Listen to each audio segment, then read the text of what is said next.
I'm Bettina Rippiger, and this is Mike Rippiger. We're with the Picket Fence Team. We want to talk to you about pumpkin cake today. We love pumpkin cake in our family. It's a tradition, multi-generations, and even when our girls were little tiny toddlers, they would beg for pumpkin cake. And now we are sending it to college. So this one that we're going to make today is actually going to go in the freezer and get shipped up to New York for their goodie day next month. So pumpkin cake, it's really super simple, and you can dress it up in other ways, but we're going to start with 3 cups sugar. So Mike, you want to start us off here with 3 cups sugar? And 3 cups of sugar. I like to make this in a bundt pan, and it bakes about an hour or a little bit longer depending on the size of the bundt pan. And then Dick, you want to come in and help us too?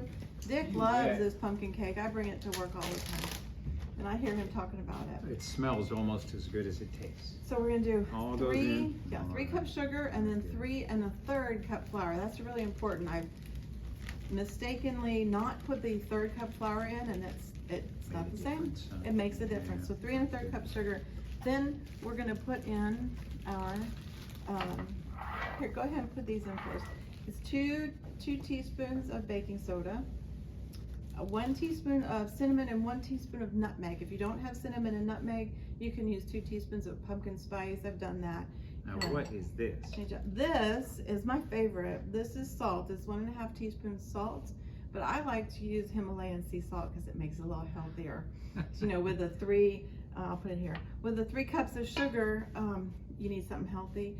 But I've also made it with half the sugar. It still works. It's just not as yummy. Great. But it works. Can you smell it? I can. We're gonna stir this up a little bit. Suzanne, you want to help me with the wet ingredients? Sure. The wet ingredients, I have 4 eggs. So we'll just dump that in there. And this cake, you could just dump everything together and mix it up, which is what we're gonna do. So we have 4 eggs. We have 1 cup of oil.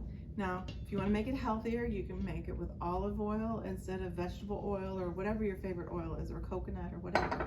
Coconut oil will give it a little different taste, and so will olive oil. Okay, and then, you know, that's not wet enough, so let's put in 2/3 cup water. And then the one thing that you don't want to forget in the pumpkin cake is pumpkin. So, done that before as well. The pumpkin that we're using today is from a can. So Marcia, have you ever cooked a pumpkin? No. I love to make this with real pumpkin, and it's fun because the real pumpkin is really good for your kids because it hides the squash in the yummy cake. Yeah, right? Squash with lots of sugar and oil. So you want to go ahead and let's use this one. So we are going to put in we're going to use the canned pumpkin today. I couldn't find my frozen pumpkin. I usually take a whole pumpkin, put a little hat on the stem made out of foil, and then bake it for an hour or so at 350. I like to use those small pie pumpkins because they're really sweet and then they're easy to peel.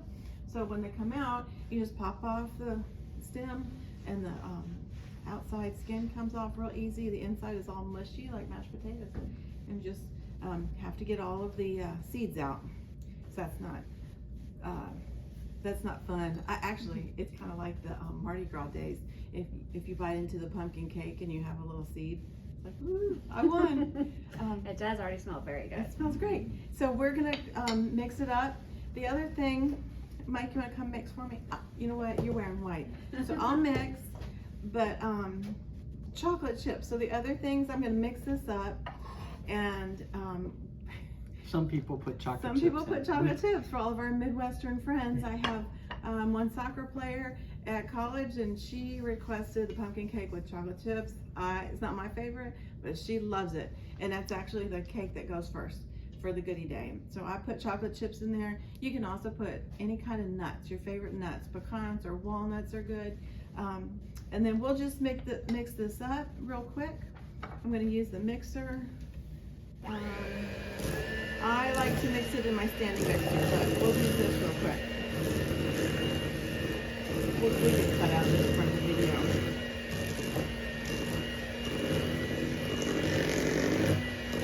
This is where the magic happens.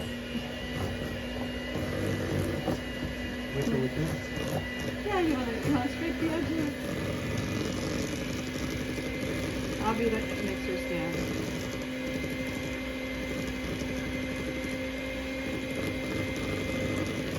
Okay, that's good.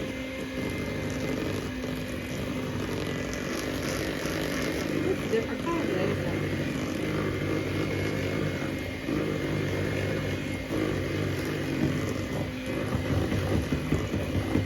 Alright, that's good enough. Good enough. Okay. Thank you, Dick. Okay, so we've mixed it up. It's average like a cake batter. It's a little thick, just like a cake batter there. And I use my bundt pan. This is a smaller one. I have another one that's larger, and it all fits. This one it doesn't all fit in here. I made an extra little loaf pan as well. It works well with muffins or cupcakes. The big cupcakes or the little cupcakes, it's good. And then this is my secret ingredient. It's the baking spray with flour. When I was growing up, we would put oil and then dust it with flour. And if you've ever done that, you're always dusting the flour. And I don't like to do that anymore. I like to spray it. This is great. It comes out perfect every time. So, like the cooking shows, we're gonna take this pan behind the scenes and put it into the oven, into the bundt pan, into the oven, and now Out pops. pops Ta-da! our bundt cake. So The finished product. There are other things that you can do with this. You can serve it like this, and everybody loves it. This is how I do it because it's super easy. When it cools, you can dust powdered sugar on it. It looks really pretty. It makes the design of the bundt pan pop out. Also, you might have a little caramel put over there with pumpkin spice caramel if you like that. But it smells terrific. It smells great. It's excellent for breakfast, lunch, dinner, snacks, dessert, late night snack. And the other thing is this freezes great, so you can make it ahead for a party. Or if your family eats it too much, you cut it into slices and put it in little baggies. Then you have a little treat for lunch. And it's also really good frozen, so if you don't want to wait for that cake to thaw. So I hope you enjoyed our family's favorite pumpkin All right. cake. Thank you from the Picket Fence Team, and happy holidays. Okay, Dick, you can